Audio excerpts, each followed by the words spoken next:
Well, they are a staple of summer. Beautiful, blooming hydrangeas. You see them all over. And this week we're getting you garden smart, talking about what you need to know if you want to incorporate hydrangeas into your landscape. Let's bring back in Caitlin McGrath right now with what you say are a lot of the benefits of having these sort of flowers in your home. Yeah, that's right, guys. They bring long-lasting color to your garden. They come in different shades and sizes, and whether you have sun or shade, there's something that works for your yard. There is definitely a hydrangea that I promise you is right for your space. Now, I talked to Colin Kuhn from American Plant for all of the tips and tricks to help make these beautiful plants thrive.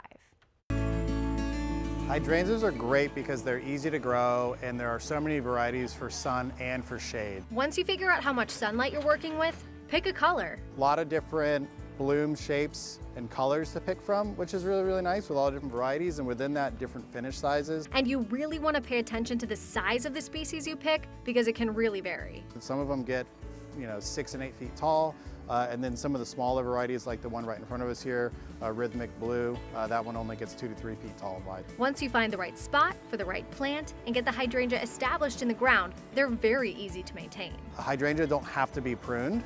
So it's better to get a plant that's going to be the size you want it to be rather than you having to try and hedge it down and keep it maintained.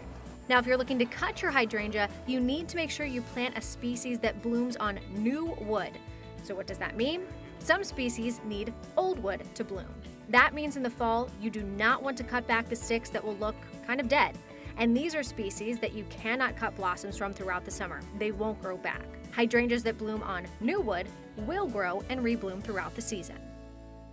And did you know that you can actually change the color of your hydrangea blooms? I did it last year. I turned mine from pink to blue. So we're going to talk more about that next week. I'm just curious because I've got some in the backyard and some are such a light shade, Yeah. of like that light powder blue. So to make them pink would be kind of It cool. really depends on the acidity of your soil, and you can adjust that with different fertilizers. So I know Larry's super interested. But in my mind, I wouldn't have thought it was the soil. I would have used something like Kool-Aid or something. I was going to like say that. dye of Yeah. something like. Of course I say Kool-Aid, but yeah.